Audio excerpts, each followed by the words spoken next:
Hello मेरे प्यारे बच्चों, कैसी चल रही है आप लोगों की पढ़ाई? बढ़िया? चलो बढ़िया चलनी भी चाहिए। आज का जो हमारा वीडियो लेक्चर है इसमें हम पढ़ने वाले हैं relation between relative permeability and susceptibility के बीच। मतलब रिलेटिव परमिएबिलिटी एंड ससेप्टेबिलिटी के बीच आपस में क्या संबंध होगा। उसके बाद हम पढ़ेंगे डायमैग्नेटिक एंड पैरामैग्नेटिक सब्सटेंस के अंदर वो प्रॉपर्टी क्यों आती है और उनके डिफरेंट प्रॉपर्टीज को पढ़ेंगे। ठीक है, ferromagnetic substance next video lecture में पढ़ेंगे, लेकिन इस वीडियो लेक्चर में हम दो substance diamagnetic and paramagnetic in दोनों के बारे में पढ़ेंगे। ओके, तो एक काम करते हैं, इसको स्टार्ट करते हैं। देखिए यहां पर एक सोलेनॉइड है, ठीक है, और इस सोलेनॉइड के अंदर करंट फ्लो हो रहा है। ऑफ कोर्स करंट फ्लो होगा, इसमें क्या आएगा? Magnetic nature.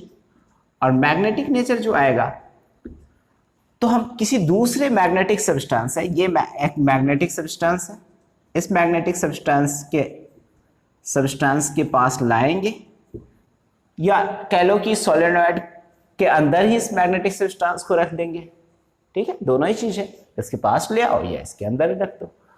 तो एक सोलेनॉइड भी क्या करता है? बार मैग्नेट की तरह बिहेव करता है। तो ये मैग्नेटिक सब्सटेंस है, जैसे कोई पैरामैग्नेटिक है या फेरोमैग्नेटिक सब्सटेंस है, ऐसा सब्सटेंस है। ओके, आयरन का रॉड ले ली मैंने और उसके पास हमने ये सोलेनॉइड को लाया। ठीक है, तो ये जो हम लाते हैं यहां पर, तो इसके अंदर मैग्नेटिक नेचर आ जाता है। ठीक है, अब इसके अंदर जो मैग्नेटिक नेचर आएगा और एक्सटर्नल मैग्नेटिक फील्ड का जो मैग्नेटिक नेचर है, इन दोनों का सम इस पर्टिकुलर ऑब्जेक्ट के अंदर magnetic nature, total magnetic nature के बराबर होगा।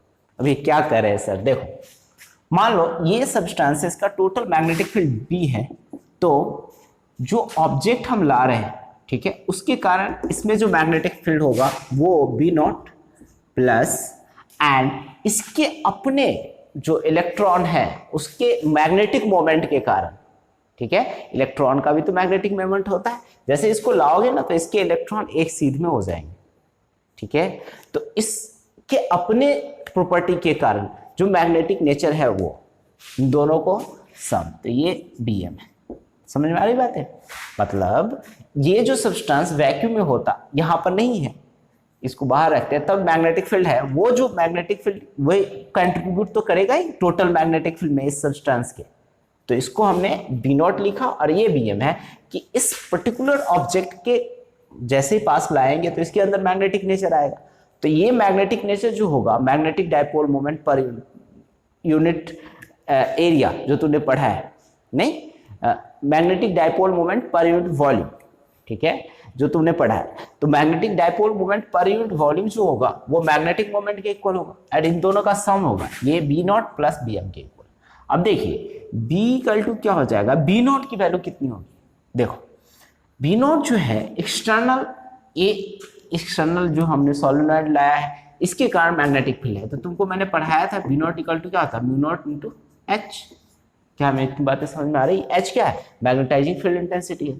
तो B0 को क्या लिखेंगे? म्यू0 इंटू H। और Bm को क्या लिखेंगे? म्यू0 इंटू I। ठीक है, I क्यों लिखेंगे? क्योंकि इसके मैग्नेटिक डायपोल मोमेंट की वजह से इसमें अंदर, इसके अंदर जो मैग्नेटिक फील्ड आया उसको हम ले रहे हैं, यहाँ कंसिडर कर रहे हैं। ठीक है, अब देखो ये जो है ये टोटल मैग्नेटिक फील्ड है, तो ये किसी मीडियम में है। ठीक है, वैक्यूम में नहीं है, ये वैक्यूम में था। ओके, अब किसी मीडियम में है तो कितना होगा? Mu into H। तो म्यू0 इंटू H प्लस म्यू0 इंटू I। इतना हो गया, इतने में कोई दिक्कत? अब कोई दिक्कत नहीं तो आगे बढ़ो। तो ये म्यू H ये तो रहेगा ही, अब I की वैल्यू हमको लेनी है, तो हम I इक्वल टू क्या लेंगे? यार वी नो काई m इक्वल टू क्या होता है? I upon H। यही तो होता है, ससेप्टेबिलिटी की जो वैल्यू होती है वो I अपॉन H के तो इक्वल होता है। यही तो पढ़े हैं आप ससेप्टेबिलिटी के डेफिनेशन में। तो I इक्वल टू कितना हो जाएगा बताइए मुझे? काई m इंटू H। क्या हमें इतनी बातें समझ में आ रही है? तो ये इक्वेशन 1 में आप पुट कर देंगे I की वैल्यू, पुटिंग द वैल्यू ऑफ, ये क्या है? I क्या है यहाँ? Intensity of magnetization. Okay, H क्या है? Magnetizing field intensity. क्या लिखा हुआ है? I इंटेंसिटी ऑफ मैग्नेटाइजेशन, जिसको अभी बोला मैंने magnetic dipole moment develop per unit volume. तो इसको जब तुम यहाँ वैल्यू पुट करोगे इसमें, तो म्यू H प्लस म्यू0 into H plus mu naught, यहाँ पर है काई एम इंटू एच। क्या हमें इतनी बातें समझ में आ रही है? अब ये जो है एच से एच कैंसिल हो जाएगा, तो म्यू एच एच कैंसिल हो जाएगा, तो mu naught plus mu naught chi M. और ये जब इधर लाएंगे ना आप कॉमन लेके, इसमें से कॉमन ले लीजिए, mu equal to mu naught 1 plus chi M, तो mu upon mu naught equal to 1 plus chi M, और म्यू अपॉन म्यू नॉट को क्या लिखते हैं, म्यू आर 1 प्लस काई। ठीक है, ये हो जाएगा काई। तो ये क्या हो जाएगा, रिलेटिव परमिएबिलिटी। ये रिलेटिव परमिएबिलिटी कितनी हो जाएगी, 1 प्लस काई। यही तो प्रूव करना था। क्या हमें बातें समझ में आ रही? ओके, यहां समझने में दिक्कत होती है कि एक्सटर्नल मैग्नेटिक फील्ड और इसमें जो मैग्नेटिक मोमेंट डेवलप होगा या मैग्नेटिक फील्ड जो आएगा, ठीक है, magnetic moment develop per unit volume जो होगा, उसके कारण जो मैग्नेटिक फील्ड है, ठीक है, तो उनका सम टोटल मैग्नेटिक फील्ड के इक्वल होगा, और उसको हमने मैनिपुलेट किया है। अब हम different type of magnetic substance को लेते हैं। प्यारे बच्चों, हम क्लासिफिकेशन ऑफ मैग्नेटिक मटेरियल पढ़ेंगे। ठीक है, मैग्नेटिक मटेरियल क्लासिफाई कितने तरीके से किया गया है या कितने टाइप से किया गया है समझ लो। तो तीन तरह से, तीन कैटेगरी में डालते हैं मैग्नेटिक मटेरियल को। ठीक है, तो समझ पा रहा है मैग्नेटिक मटेरियल। अब जैसे एक मैग्नेट है, उसके सामने तू लकड़ी को लेके आओ, वुड को, हाँ, तो ना अट्रैक्शन शो करेगा ना रिपल्सन शो करेगा। तो वैसे सब्सटेंस क्या होंगे, वैसे सब्सटेंस को क्या कहेंगे, नॉन मैग्नेटिक है। मैग्नेटिक सब्सटेंस को क्लासिफिकेशन किया गया। तो ये जो मैग्नेटिक सब्सटेंस है उसमें पहला है डायमैग्नेटिक, पैरामैग्नेटिक एंड फेरोमैग्नेटिक। ठीक है, और इसका क्लासिफिकेशन किसने किया था, फैराडे ने। नाम सुना होगा फैराडे का। ठीक है, डायनमो उन्हीं का, जनरेटर का देन उन्हीं का था। सबसे पहले था डीसी जनरेटर, बाद में आ गया टेस्ला का, निकोला टेस्ला का एसी जनरेटर, और बहुत काम का चीज हुआ बाद। पहले तो इन्हीं की कंपनी चल रही थी, बाद में निकोला टेस्ला आकर के मार्केट साफ किया इनका, लेकिन कंसेप्ट बहुत सारे इन्हीं की देन है। समझ में आ रही बात है? तो ये क्लासिफिकेशन ऑफ मैग्नेटिक मटेरियल, बहुत सारे मतलब मैग्नेट से इन्होंने इंडक्शन करा के ईएमएफ जनरेट किया था। मैग्नेट का प्रैक्टिकल एप्लीकेशन तो इन्होंने ही किया, वो भी एनर्जी के क्षेत्र में। ठीक है, पहले डायरेक्शन वायरेक्शन देखना एक अलग चीज था। डायरेक्शन देख के कौन सा एनर्जी प्रोड्यूस हो जाता है, एनर्जी प्रोड्यूस करना। ठीक है, और एनर्जी प्रोड्यूस करके और फिर उसका प्रैक्टिकल लाइफ में यूज करना। तो इनका काम ये फैराडे ने ही किया था सब चीज। अब देखो, ये डायमैग्नेटिक सब्सटेंस क्या है, ऐसे सब्सटेंस जिसमें अगर दूसरे मैग्नेटिक फील्ड को लाते हैं या दूसरे मैग्नेटिक फील्ड में हम उस सब्सटेंस को लेके जाते हैं तो अपोजिट डायरेक्शन में मैग्नेटिक मोमेंट डेवलप हो जाता है। उसको क्या कहते हैं, diamagnetic substance. Diamagnetic substances are those which develop feeble magnetization in the opposite direction of magnetizing field. Such substances are feebly repelled by the magnets and tends to move from stronger to the weaker parts of the magnet. Strong से weak part. देखो ये magnet है और यहाँ पर पोल है, तो पोल के पास क्या रहता है, मैग्नेटिक फील्ड इंटेंसिटी ज्यादा रहता है। तो यहाँ पर मान लो कोई हमने डायमैग्नेटिक सब्सटेंस को रखा, तो उसको रिपेल करके वो क्या करेगा, यहाँ तक लेके समझ में आई, ये रिपल्सन शो करेगा। मतलब ये एग्जाम्पल के रूप में देखो यहाँ पर लिखा हुआ है, ये समझ में आ गई होंगी बातें सारी। ओके, ये रिपल्सन शो करता है। इसमें अगर डायमैग्नेटिक सब्सटेंस को किसी मैग्नेटिक फील्ड में रखा जाए तो स्ट्रॉन्ग से वीक की तरफ भागता है। ये हो गया एग्जाम्पल के रूप में लिखेंगे, बिस्मथ है, कॉपर है, लेड है, zinc, tin, gold, silicon, nitrogen, water, sodium chloride, ये सब चीजें जो है ना डायमैग्नेटिक सब्सटेंस के अंदर में आता है। बिस्मथ, कॉपर, लेड, ये थोड़ा सा एग्जाम्पल याद रख लेना, क्योंकि ये एग्जाम्पल्स जो है ना वो आते हैं आपके, ठीक है, एग्जाम में पूछे जाते हैं एक एक नंबर में। ओके, तो ओरिजिन ऑफ डायमैग्नेटिक सब्सटेंस ये समझना बड़ी जरूरी है। ये इतनी जो भाषणबाजी लिखी हुई है, इसको समझने से पहले एक डायग्राम बनाना पड़ेगा। तो मैं इसको रफ कर देता हूं, ये तो रहेगा, इसको रफ कर देते हैं फिर उसके बाद समझा। प्यारे बच्चों, इसको कंप्लीटली समझने के लिए मैं एक एटम्स लेता हूं, ठीक है, और इस एटम्स के बीच में क्या होता है, न्यूक्लियस नहीं, प्रोटॉन्स होता है ना, और इसके चारों तरफ इलेक्ट्रॉन ऑर्बिट करते हैं ऐसे। ये इलेक्ट्रॉन है और ये इस तरह से इसका रोटेशन है, मैं मान रहा हूं ये रोटेशन, ठीक है। और इसमें एक इस तरह का स्ट्रक्चर है, ऑर्बिट है, जिसमें इलेक्ट्रॉन का रोटेशन किधर है, इधर की तरफ, ठीक है, जो ऑर्बिटल है, ठीक है। तो ये ऑर्बिट नहीं, ऑर्बिटल के अंदर रोटेशन, ओके। तो वो जो रोटेशन है उसकी वजह से ही तो मैग्नेटिक मोमेंट होता है। तो एक का रोटेशन इधर है, एक का रोटेशन इस तरफ है, इधर एंटी क्लॉकवाइज, ठीक है, बात समझ में आ रही है।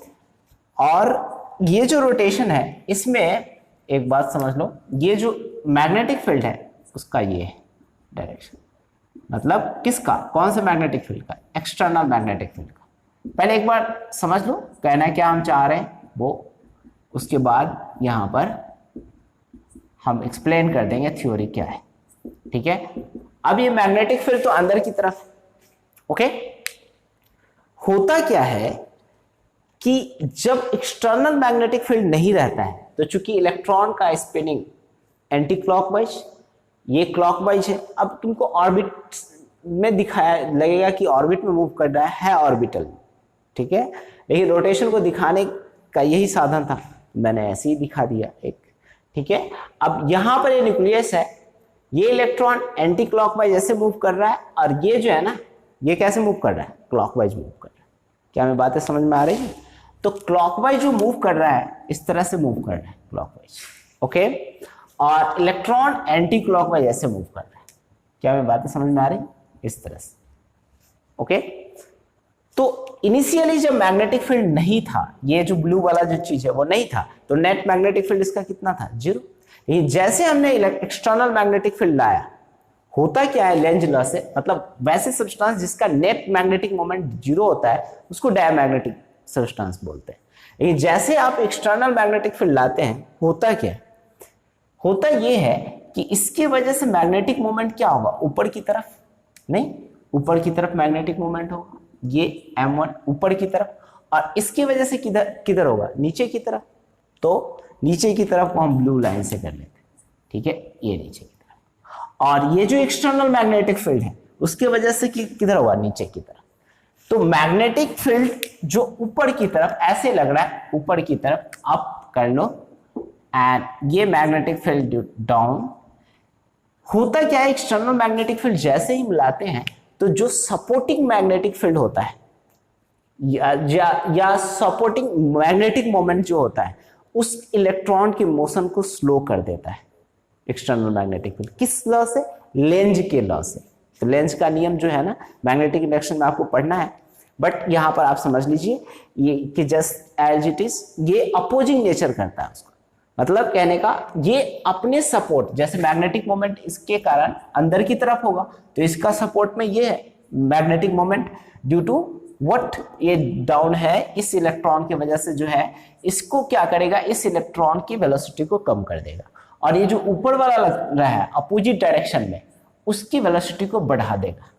तो जैसे ही ऊपर वाला मैग्नेटिक मोमेंट जो है वो बढ़ेगा, नीचे वाले मैग्नेटिक मोमेंट कम होगा, तो नेट मैग्नेटिक मोमेंट किधर होगा, ऊपर की तरफ। तो नेट मैग्नेटिक मोमेंट जो होगा, नेट मैग्नेटिक मोमेंट अपवर्ड होगा, due to which it will show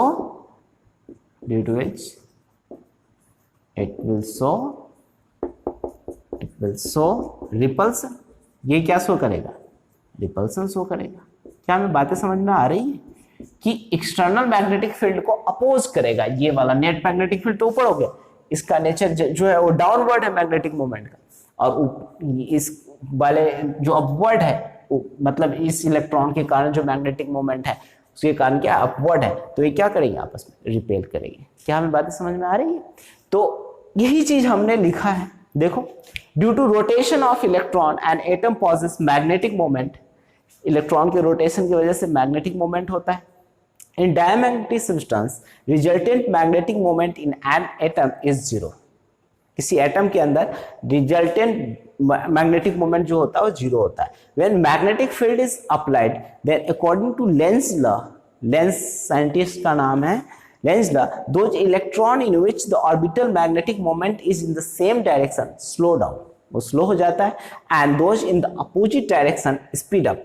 Thus the substance develops a net magnetic moment in direction opposite to that of the applied field. Applied field के opposite direction में net magnetic moment हो जाता है and hence it shows repulsion. इसलिए ये repulsion show करता है। क्या हमें समझ में आ रही बात है? क्रिस्टल क्लियर हो रहा है कॉन्सेप्ट? तो इसको रफ करते हैं फिर और प्रॉपर्टीज इस डायमैग्नेटिक सब्सटेंस की पढ़ लेते हैं। ठीक है प्यारे बच्चों, अब समझेंगे प्रॉपर्टीज ऑफ डायमैग्नेटिक सब्सटेंस। ठीक है, डायमैग्नेटिक सब्सटेंस की प्रॉपर्टीज क्या होंगे? देखिए सबसे पहला जो प्रॉपर्टी है, किसी भी डायमैग्नेटिक मटेरियल को जब मैग्नेटिक फील्ड में रख दिया जाता है तो उससे जो फील्ड लाइंस होते हैं ना, ज्यादातर फील्ड लाइंस जो होते हैं वो बाहर से ही पास कर जाते हैं। ये नॉर्थ पोल है, साउथ पोल है, इसमें हमने एक डायमैग्नेटिक सब्सटेंस को रखा है। ऑफ कोर्स जैसे मैग्नेटिक फील्ड में लाएंगे तो इसको अपोजिट पोलैरिटी, मतलब ये कह लो कि नॉर्थ पोल है तो नॉर्थ पोल डेवलप होगा, साउथ पोल है तो साउथ पोल डेवलप होगा। ठीक है, अपोजिट में कहने का मतलब फील्ड लाइंस जो है तो अपोजिट ही मूव करेगा ना, ऐसे नॉर्थ से साउथ, इस डायरेक्शन में, इसका इस डायरेक्शन में मूव कर रहा है, पोल तो सेम ही होगा। तो ये रिपेलिंग नेचर का ऑफ कोर्स पोलैरिटी डेवलप होगा, तो इसके ज्यादातर फील्ड लाइंस जो होंगे वो किधर हो जाएंगे? बाहर से जाएंगे, क्योंकि ये रिपेलिंग नेचर है, इसको रिपेल करेगा तो बाहर से फील्ड लाइंस पास होंगे। क्या हमें बातें समझ में आ रही है? When a rod of diamagnetic material is placed in a magnetic field, then the lines of force prefer to pass through surrounding air than a magnetic material.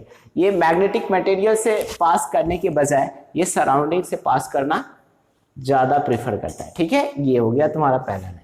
उसके बाद पहला प्रॉपर्टी, उसके बाद दूसरा है when placed in a non-uniform magnetic field, जैसे ही non uniform magnetic field में रख देते हैं, a diamagnetic substance moves from stronger to the weaker parts of the field। of course definition में भी पढ़ रखा है। देखो ये जो है ना, ये स्टैंड जो है ना मैग्नेट की पोल से ऐसे बनाया हुआ है। ठीक है, एल शेप्ड मैग्नेट है। अब इसमें यहाँ पर ए है, तो ये नॉर्थ पोल, ए फिगर है, फिगर नंबर ए, ये नॉर्थ पोल है, साउथ पोल है। अब ये नॉर्थ पोल में क्या है, हमने north pole and south pole को पास रखा हुआ है और यहाँ पर क्या किया, दूर रखा हुआ है। तो यहां पर जब पास है तो फील्ड लाइंस की स्ट्रेंथ क्या होगा, ज्यादा होगा। मैग्नेटिक फील्ड लाइंस क्या होगी, बहुत ज्यादा पास होंगे। पास होता है तो मैग्नेटिक फील्ड लाइंस पास है, तो इसका मतलब फील्ड इंटेंसिटी क्या होगा, मैक्सिमम। तो यहां जो ये डायमैग्नेटिक लिक्विड होगा वो दूर ऐसे भागेगा, ऐसे जगह पर जाना चाहेगा जहां वीक मैग्नेटिक फील्ड हो। ठीक है, तो यहाँ पर इस एरिया में थोड़ा सा वीक होगा, तुमको दिखेगा कि ये तो पोल स्ट्रेंथ है सर, नहीं, ये एक तरह का ऐसे पतीली रखा हुआ है। तो ये जहां पर इसकी स्ट्रेंथ वैल्यू कम होगी उस साइड इधर आने की कोशिश करेगा। दूसरे वाले में क्या है, नॉर्थ एंड साउथ पोल दूर है। ओके, तो अंदर में जो मैग्नेटिक फील्ड लाइंस जो है वो वीकर है, क्योंकि दूर है। तो वीक होने की वजह से लिक्विड जो होगा वो सारा का सारा वीक मैग्नेटिक फील्ड लाइंस में जाके कंसंट्रेटेड हो जाएगा। क्या हमें बातें समझ में आ रही? ठीक है, तो ये हो गया दूसरा प्रॉपर्टी। तीसरा क्या है, when a rod of diamagnetic material is suspended freely in a uniform magnetic field, it aligns itself perpendicular to the magnetic field. जैसे देखो ये मैग्नेटिक फील्ड है और इसमें हमने किसी मैग्नेटिक मटेरियल, डायमैग्नेटिक मटेरियल को रख दिया, तो वो ऐसे इंटरसेक्ट करता हुआ जाएगा। वैसे ही दिखाया है, जैसे नॉर्थ पोल साउथ पोल है, ऐसे आएगा, ऐसे लाइन नहीं होगा, पैरेलल नहीं होगा फील्ड लाइंस के परपेंडिकुलर होगा। मतलब ये फील्ड लाइंस है तो इसके परपेंडिकुलर ये डायमैग्नेटिक सब्सटेंस अलाइन होगा, अपने आप को अलाइन करेगा अगर फ्रीली सस्पेंड कर दे तो। अब ठीक है, इसके बाद तीन और प्रॉपर्टीज है, इसको रफ करते हैं। प्यारे बच्चे, फोर्थ नंबर पॉइंट है इसमें प्रॉपर्टीज में, देखिए the susceptibility of diamagnetic substance is small and negative for bismuth. Bismuth के लिए ससेप्टेबिलिटी की वैल्यू है -0.0015। इसकी जो ससेप्टेबिलिटी वैल्यू होती है नेगेटिव होती है। Of course negative magnetic field रखता है, अपोजिट डायरेक्शन में मैग्नेटिक फील्ड रखता है, उसी को तो नेगेटिव ही होगा उसका। ठीक है, हमने बताया भी था कि ससेप्टेबिलिटी क्या है, किसी भी सब्सटेंस को के अंदर मैग्नेटिक नेचर रखने की जो कैपेबिलिटी है, तो अपोजिट रखता है, तो of course negative sign opposite direction को शो करता है पूरे फिजिक्स में। अब देखो फिफ्थ नंबर क्या है, the relative permeability is positive but less than 1 for diamagnetism. Permeability जो होता है पॉजिटिव होता है बट 1 से छोटा होता है। The susceptibility of diamagnetic substance is independent of magnetizing field and temperature। Magnetizing field से इंडिपेंडेंट होता है susceptibility किसी भी डायमैग्नेटिक सब्सटेंस का। वो नेगेटिव है तो नेगेटिव रहेगा, जितना है वो वैल्यू रहेगा, और ये जो है ना स्ट्रेट लाइन फॉलो करता है। ठीक है, टेम्परेचर बढ़ाने से या मैग्नेटाइजिंग फील्ड बढ़ाने से इस सबसे ये प्रभावित नहीं होता है, ठीक है। मेसनर इफेक्ट क्या है, देखो ये एक मेसनर इफेक्ट, अगर किसी भी डायमैग्नेटिक मटेरियल को एक बिलो टेम्परेचर, एक क्रिटिकल टेम्परेचर से बिलो कूल किया जाता है तो उसके जो मैग्नेटिक नेचर जो होता है कंप्लीटली डोमिनेट कर जाता है, ओके, मतलब परफेक्टली डायमैग्नेटिक जो इसको बोलते हैं, और उसके बाद वो सुपर कंडक्टर बन जाता है, सुपर कंडक्टिविटी को अटेंड कर जाता है। देखो इधर, when a material is cooled to a temperature below its critical temperature in a magnetic field it attains both super conductivity and perfect diamagnetism, the magnetic lines of force completely expelled from it and it repels a magnet, expelled हो जाता है और repel करता है magnet को। For this material काई की जो वैल्यू होगी वो कितनी होगी, -1 and mu R should be equal to 0। This is phenomena of diamagnetic in superconductor is called, this phenomena of diamagnetism in superconductor is called Meissner effect। ये जो phenomena है जिसमें superconductor बन जाता है, ओके, और डायमैग्नेटिक नेचर शो करता है, उसको क्या कहते हैं, मेसनर इफेक्ट कहते हैं। और ऑफ कोर्स ये जो है ना कायम की वैल्यू जब ससेप्टिबिलिटी -1 है, परफेक्टली डायमैग्नेटिक का केस है, तो हमने रिलेशन में पढ़ा था mu R equal to 1 plus chi M, तो ऑफ कोर्स ये वैल्यू क्या हो जाएगा 1 - 1 0। क्या हमें इतनी बातें समझ में आई। अब हम पढ़ेंगे पैरामैग्नेटिक सब्सटेंस का ओरिजिन और उसकी प्रॉपर्टीज। प्यारे बच्चों, पैरामैग्नेटिक, ये पैरामैग्नेटिक जो सब्सटेंस है इसके बारे में हमें पढ़ना है।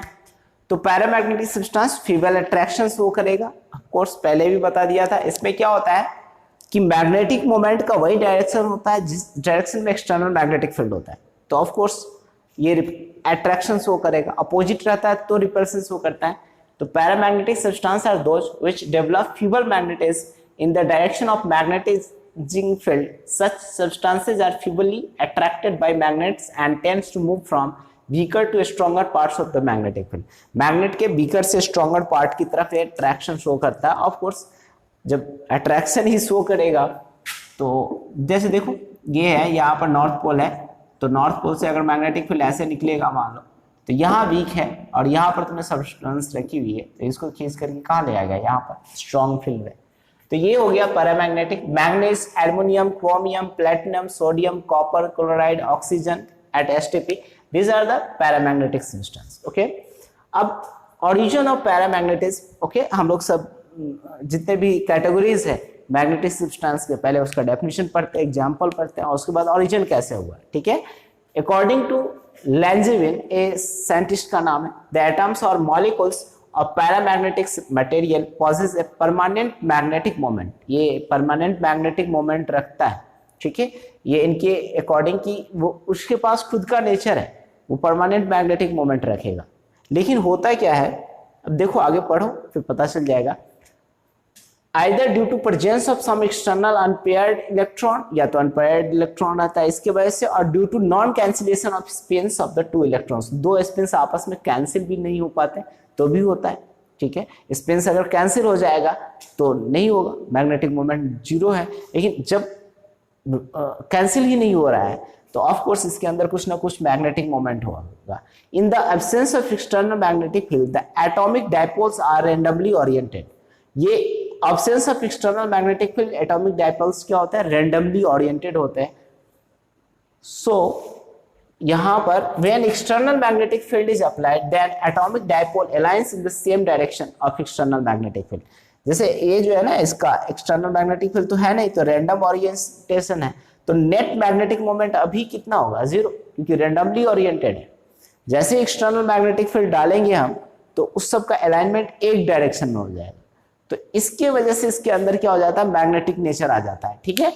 When external magnetic field is applied then atomic dipole aligns in the same direction of external magnetic field, then magnetic material shows feeble attraction towards the magnetic field. Magnetic field की तरफ feeble attraction show करता है। यहां पर ना एक बात लिख लो, in the absence of external magnetic field the atomic dipoles are randomly oriented. So यहां पर ऐड कर देंगे, so net magnetic moment will be 0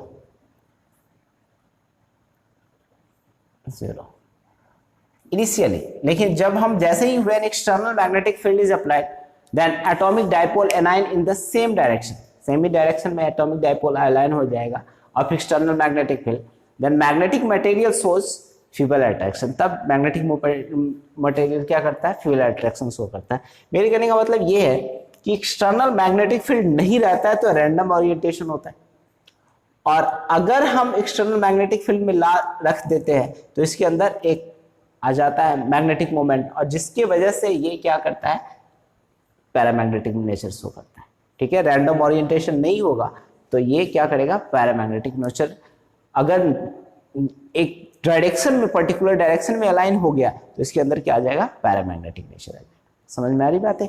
तो ये हो गया तुम्हारा origin of paramagnetic moment nature. अब ये इसको नहीं भी ऐड करो, रैंडमली ओरिएंटेशन मतलब समझ में आ जाता है, एक डायरेक्शन में ओरिएंट होगा तभी होगा। ठीक है, नहीं तो ऐसे तो नेट तो जीरो ही होगा ना। अब इसकी प्रॉपर्टीज को पढ़ते हैं। ठीक है, इसको रफ करते हैं। प्रॉपर्टीज जस्ट वैसे ही है, सेम अभी लिखता हूं मैं, उसके बाद समझ। प्यारे बच्चों समझेंगे प्रॉपर्टीज ऑफ पैरामैग्नेटिक सब्सटेंस। हमने ओरिजिन समझ लिया था, पैरामैग्नेटिक सब्सटेंस ओरिजिनेट कैसे हुआ। अब हम प्रॉपर्टीज पढ़ेंगे। देखिए, when a rod of paramagnetic material is placed in a magnetic field then the lines of force is slightly more concentrated towards the material. अब पहले वाले में तो सारे फील्ड लाइंस पास ही हो रहे थे, एक जस्ट पास हो रहा था, मतलब एक रॉड से डायमैग्नेटिक मटेरियल में देखे तो सारे फील्ड लाइंस बाहर से निकल रहे थे। इसमें एटलीस्ट कुछ फील्ड लाइंस तो पास होते हैं इसमें। ठीक है, तो यही कह रहा है कि slightly concentrated towards the material. अब दूसरा नंबर है when placed in a non uniform magnetic field a paramagnetic substance moves from weaker to stronger part of magnetic field. जैसे ही अगर हम किसी भी नॉन यूनिफॉर्म मैग्नेटिक फील्ड में पैरामैग्नेटिक सब्सटेंस को रख देते हैं, नॉन यूनिफॉर्म है, ठीक है, तो वैसे सिचुएशन में वीकर से स्ट्रॉन्गर की तरफ आता है। देखो ये नॉर्थ एंड साउथ पोल, ये क्या है, पास में है, ठीक है, और यहाँ दूर है। तो जहां पास है और ये पैरामैग्नेटिक लिक्विड है, तो जैसे ही पास है तो यहाँ पर क्या होगा, फील्ड स्ट्रेंथ ज्यादा होगा। तो मतलब मोस्ट ऑफ द, ज्यादा से ज्यादा जो है ना लिक्विड है यहीं पर कंसंट्रेट हो गया। ठीक है, लेकिन इस वाले केस में क्या है, ये दूर चला जाएगा क्योंकि यहाँ पर फील्ड लाइंस क्या होगा, वीक, क्योंकि पोल्स को हमने क्या कर दिया, दूर। क्या मैं बातें समझ में आ रही है? तो इस वजह से क्लियर है। अब हमें क्या करना है, थर्ड पॉइंट समझना है। बस ये फील्ड लाइंस को देखो। अच्छा, तुम्हारे दिमाग में ये सब आ रहा है क्या कि पोल स्ट्रेंथ ऐसे, यहाँ पर पोल स्ट्रेंथ होगा तो यहाँ पर पास होगा। देखो ऑफ कोर्स पोल स्ट्रेंथ यहाँ है तो फील्ड लाइंस तो इधर ही कंसंट्रेटेड ज्यादा होगा ना, यहाँ क्या होगा, ठीक है। अब ऐसे निकलता है फील्ड लाइंस, ये नॉर्थ से साउथ जाएगा, या ऐसे निकलता है, इधर क्यों आएगा, साउथ में जाएगा, सिंक करेगा, तो फील्ड लाइंस कंसंट्रेटेड तो यही ज्यादा होगा ना। ठीक है, अब देखो, when a paramagnetic material is freely suspended in uniform magnetic field it aligns itself parallel to the magnetic field. जैसे ही पैरामैग्नेटिक मटेरियल को फ्रीली सस्पेंड कर दे किसी मैग्नेटिक फील्ड में, तो ये इस तरह से अलाइन करता है अपने आप को पैरामैग्नेटिक मटेरियल कि पैरेलल हो जाए मैग्नेटिक फील्ड लाइंस। ये मैग्नेटिक फील्ड लाइंस क्या हो जाता है, पैरेलल। अब जैसे देखो नॉर्थ से साउथ निकलता है तो यहाँ साउथ यहाँ नॉर्थ, इस तरह से। जैसे ये फील्ड लाइंस है, ओके, और ये कोई पैरामैग्नेटिक रॉड है, मान लो हमने फ्रीली सस्पेंड किया यहाँ पर एयर में, तो ये ऐसे अलाइन हो जाएगा फील्ड लाइंस के साथ। क्या मेरी बातें समझ में आ रही है? It's susceptibility is small but positive value. Susceptibility छोटे तो होती है लेकिन पॉजिटिव, जीरो से बड़ा, यही है ससेप्टिबिलिटी। वो क्या होगा, पॉजिटिव होगा। Relative permeability slightly greater than 1। Relative permeability जो होगा थोड़ा सा स्लाइटली बड़ा होगा। और 6 नंबर क्या कहता है, magnetic susceptibility of paramagnetic substance it varies inversely with temperature. Temperature के साथ वेरी करता है। कायम की वैल्यू जो होगी वो 1/T होगा और कायम इक्वल टू C/T। ये क्यूई कांस्टेंट कहलाता है और T जो है ना वो टेम्परेचर। क्या हमें बातें समझ में आ रही? अब इसका ग्राफ बनाओ, कैसे बनेगा? ये कायम है ससेप्टिबिलिटी और ये टेम्परेचर। ससेप्टिबिलिटी होता है क्या है, पॉजिटिव, तो ये ऐसे होगा, ऐसे वेरी करेगा। ओके, तो ये था analysis of properties of paramagnetic substance के 6। अब तुम उसकी प्रॉपर्टीज, इसकी प्रॉपर्टीज और ferromagnetic substance next video lecture में एक्सप्लेन करेंगे। इनकी पढ़ लो और कंपैरिजन लिख दो। ठीक है, एक जगह तुम लिख सकते हो उसका कंपैरिजन। तो ये है तुम्हारा मतलब कंपैरिजन क्या, differences between para, dia and ferromagnetic substance, तो लिख सकते हो। तो ये है आज का वीडियो का complete analysis. Thank you for watching video and God bless you. Okay.